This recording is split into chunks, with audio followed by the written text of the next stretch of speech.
guys, welcome back to my channel Bansal Biology. In today's video we are going to learn about translocation. It is a very important topic. It is a part of chromosomal aberration. In chromosomal aberration we have already seen about inversion. I will mention the link in the description box or on the I button. In today's lecture we are going to see about translocation. So let's get started with the video guys. अगर हम translocation की बात करें so what is translocation. Translocation होता क्या है, नाम से ही पता चल रहा है, ट्रांसलोकेट होना। ट्रांसलोकेट होना यानी कि कहीं पे लोकेशन चेंज करना, यानी कि मूव कर जाना। तो what will happen in translocation की for example if we have a chromosome, तो इस क्रोमोसोम में क्या होगा, थोड़ा सा इसका जो रीजन है कहीं से भी ब्रेक हो जाएगा और ये जो ब्रेक हुआ रीजन है ये कहीं और जाके अटैच हो जाएगा। इट कैन रीअटैच इट, ये इसी क्रोमोसोम के साथ रीअटैच हो सकता है लेकिन किसी और लोकेशन पे जाके रीअटैच हो गया। फॉर एग्जांपल यहाँ पे आके वो रीअटैच हो चुका है और ये वाला जो नीचे वाला आर्म है वो लॉन्गर हो गया, तो ये इसी में ही जाके रीअटैच हो सकता है। या फिर ये क्या कर सकता है कि यहाँ पे हमारे पास एक क्रोमोसोम है, इधर कट हो गया और यहाँ से ये वाला जो इसका पार्ट है वो ट्रांसफर हो गया किसी और क्रोमोसोम पे जाके, और अब ये जो किसी और क्रोमोसोम पे जाके ट्रांसफर हुआ है वो है non homologous chromosome. Non homologous chromosome मतलब कि डिफरेंट टाइप के क्रोमोसोम। फॉर एग्जांपल ये वाला जो फर्स्ट वन है ये फर्स्ट क्रोमोसोम था और ये वाला जो है 12th क्रोमोसोम है, तो इसमें से कुछ पार्ट रिमूव आउट हो गया और ये रिमूव आउट हुआ पार्ट जाके अटैच हो गया यहाँ पे फॉर एग्जांपल। सो इसकी वजह से अब इस वाले फर्स्ट क्रोमोसोम की जो लेंथ है वो शॉर्टर हो गई और इस 12th क्रोमोसोम वाले की जो लेंथ है वो लॉन्गर हो गई है। तो यहाँ पे ट्रांसलोकेट हो चुका है और यहाँ पे सिर्फ एक ही क्रोमोसोम दूसरे क्रोमोसोम में ट्रांसफर कर रहा है, तो इस टाइप के ट्रांसलोकेशन को बोलते हैं नॉन रेसिप्रोकल ट्रांसलोकेशन। इस टाइप के translocation will call as non reciprocal translocation. वहीं यहाँ पे सिर्फ एक ही क्रोमोसोम में विद इन वन क्रोमोसोम में एक जो पार्ट है वो डिटैच हो रहा था और दूसरे रीजन पे जाके अटैच हो रहा था, तो ये सिर्फ एक ही क्रोमोसोम में आ रहा है, इसलिए इसको बोलते हैं हम intra chromosomal translocation. So what is translocation? अगर हम ट्रांसलोकेशन बेसिकली देखें तो any part of one chromosome is detached from it and get attached somewhere else।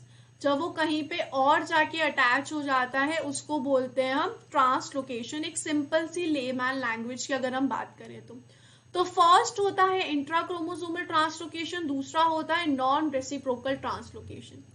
वहीं जो थर्ड टाइप का ट्रांसलोकेशन होता है तो उसमें वंस अगेन कोई तो नॉन होमोलॉगस क्रोमोसोम है। फॉर एग्जांपल अगर मैं फिर से कंसीडर करूं फर्स्ट क्रोमोसोम को और 12th क्रोमोसोम को, तो यहाँ पे जो 12th क्रोमोसोम का है उसने कुछ पार्ट यहाँ पे दे दिया है, वहीं फर्स्ट क्रोमोसोम का कुछ पार्ट कट होके यहाँ पे आ गया है। तो यहाँ पर क्या हुआ, यहाँ पर दोनों ही क्रोमोसोम के कुछ पार्ट में ट्रांसलोकेशन हुई है, तो इस टाइप के ट्रांसलोकेशन को बोलते हैं रेसिप्रोकल ट्रांसलोकेशन। इस टाइप के ट्रांसलोकेशन को हम बोलेंगे रेसिप्रोकल ट्रांसलोकेशन।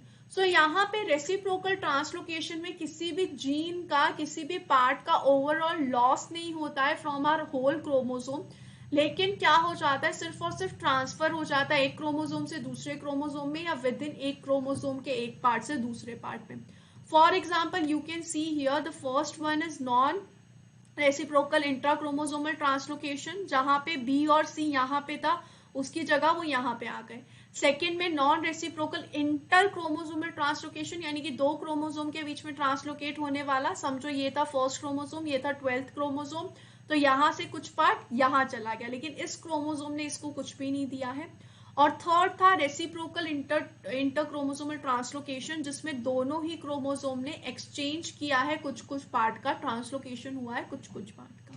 अब अगर हम यहाँ पे फर्दर बात करें कि ट्रांसलोकेशन से दिक्कत क्या होगी, यहाँ पे चेंज क्या आएगा, तो if we consider a simple cell, अगर हम किसी भी सेल को कंसीडर करें और उसमें अगर मियोसिस 1 हो रहा है, मियोसिस 1 जो सेल साइकिल का पार्ट होता है, सेल डिवीजन का पार्ट होता है, तो उसमें क्या होता है, मेटाफेज स्टेज में होमोलॉगस क्रोमोसोम सेंटर पे आते हैं, पेयर अप होते हैं, जिसकी वजह से उन दोनों को जो स्पिंडल फाइबर है वो डिफरेंट डिफरेंट डायरेक्शन में खींचते हैं, जिसकी वजह से सेपरेशन हो पाता है उनका। अगर इन दोनों को पेयर अप करना है तो बहुत ज्यादा जरूरी है कि इनके जो जीन्स हैं वो एक जैसे हो, ताकि ये क्या कर सके, पेयर अप कर सके और लोकेशन सेम हो। बट यहाँ पे अगर हम देखें रेसिप्रोकल इंटर क्रोमोसोमल ट्रांसलोकेशन पे ऐसा नहीं हो पाएगा। फॉर एग्जाम्पल यहाँ पे एक ही क्रोमोसोम था जो कि ट्रांसलोकेट हो चुका है, लेकिन अगर हम इसके होमोलॉगस पेयर की बात करें तो इसका जो होमोलॉगस पेयर है वो सिर्फ और सिर्फ ऐसा का ऐसा प्रेजेंट होगा। यहाँ पर ये वाला है ट्रांसलोकेट होने के बाद, और इसका जो होमोलॉगस पेयर है वो ABCDEFGH वो वैसा का वैसा प्रेजेंट है। तो अब इसकी और इसकी पेयरिंग तो हो पाएगी, लेकिन सिर्फ इतने रीजन पे हो पाएगी, नीचे वाले रीजन पे हो पाएगी, इस ऊपर रीजन पे इसकी इसके साथ पेयरिंग नहीं हो पाएगी, इसकी इस ऊपर वाले रीजन में इस वाले क्रोमोसोम के साथ पेयरिंग हो पाएगी। तो यहाँ पर जो प्रॉपर होमोलॉगस क्रोमोसोम के बीच में पेयरिंग होनी चाहिए वो नहीं हो पाएगी।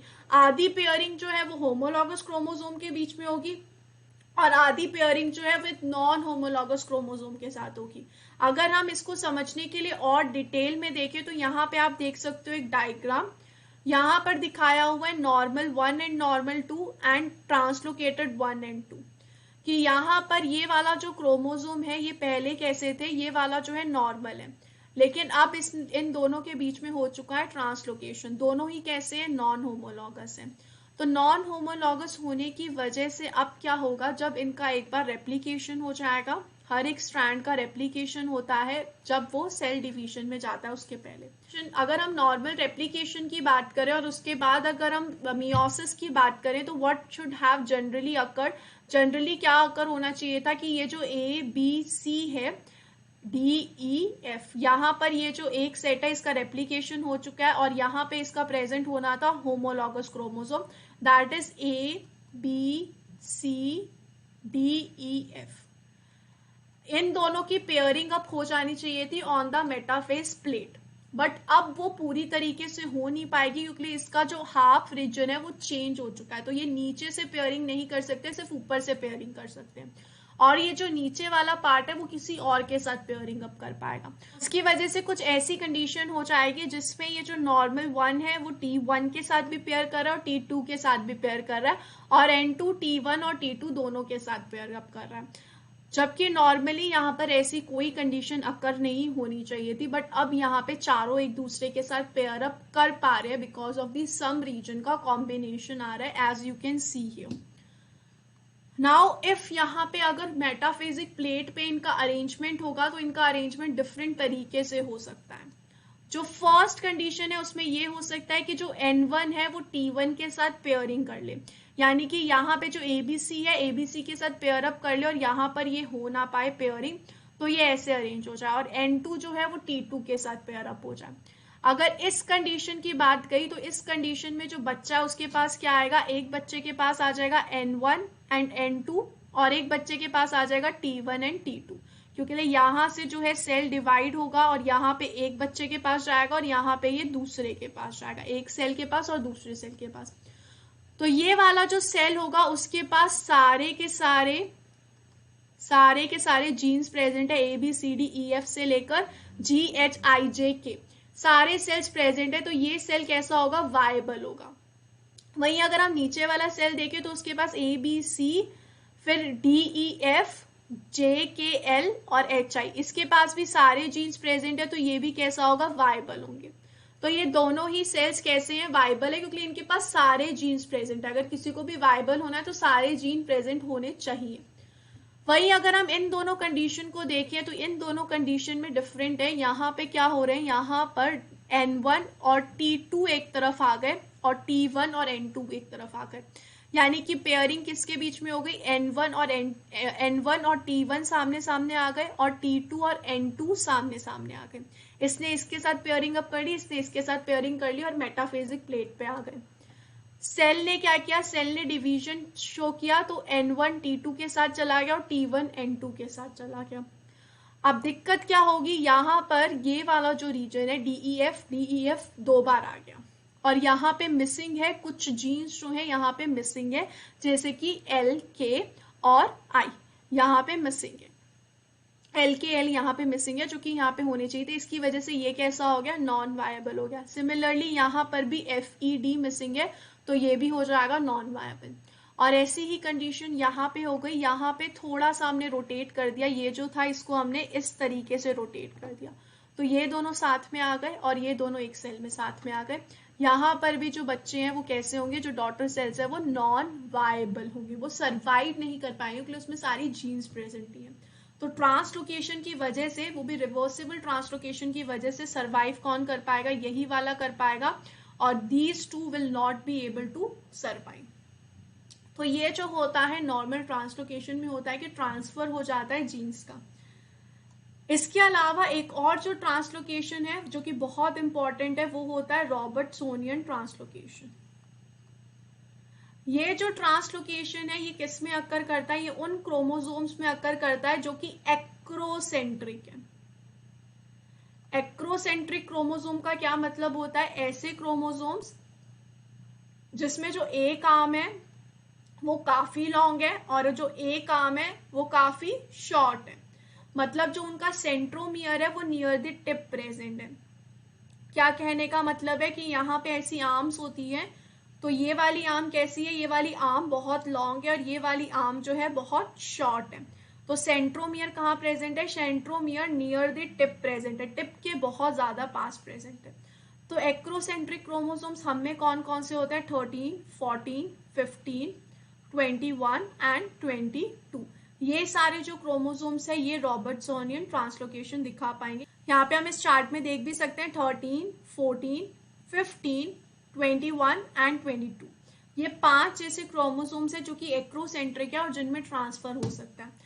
अब यहाँ पे जब ट्रांसफर होगा तब दिक्कत क्या होगी, for example if I take a condition जिसमें 14 का ट्रांसलोकेशन हो रहा है 21 के साथ, तो उस कंडीशन में होगा क्या, यहाँ पे फॉर एग्जाम्पल ये शॉर्टर आर्म है, ये लॉन्गर आर्म है, थोड़ा सा और शॉर्ट कर देते हैं हम इसको, यहाँ पे ये शॉर्टर आर्म है, ये लॉन्गर आर्म है, ये 14th क्रोमोसोम है, वहीं दूसरी तरफ